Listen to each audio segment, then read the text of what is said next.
What's up, everyone? Welcome to the Power Play with CJ. Today, I want to focus in on the Chicago Blackhawks re-signing Nick Hjalmarsson for 5 years with $4.1 million per. He had 1 year left on his current contract, which brought it $3.5 million salary cap hit.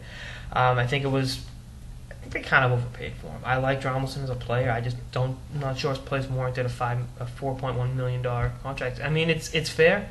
But he only had 10 points in 46 regular season games. I know he gives you some size and a little bit of tenacity on the back end in terms of physicality, and was a key part of the Stanley Cup championship team in Chicago. But it's just I don't see him being worth that much. Now, I took heat for being pro Crawford contract, but this is one.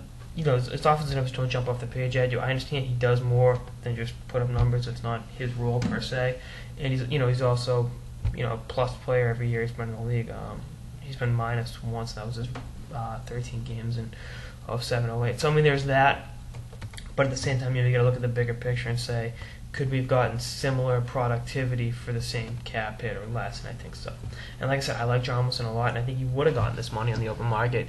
But you've got so much money tied up in Kane, in Taves, Crawford, Hossa.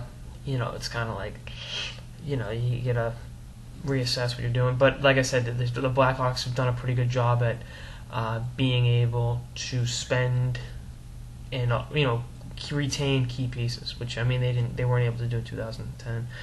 They've been for the most part spending their money smartly. I mean they were able to get tail talent to take Brian Campbell to South Beach, so I mean that works out, and maybe they moved another piece, but they can move Hossa. I mean I like Hossa's game, but he's not getting any younger, and he's got 8 or 9 years left in that contract at a pretty hefty cap hit. So, there's going to be some maneuvering to do, especially with the cap going down, but I think the Hawks are betting on the cap going up after next season.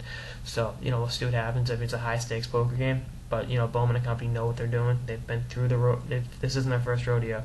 So, I'm curious to see what moves happen next. So, anyway, that's the next episode of the Power Play with CJ on the Blackhawks re-signing Nick Hjalmarsson for 5 years and $20.5 million. Stay tuned for more episodes throughout the offseason and beyond. Later, guys.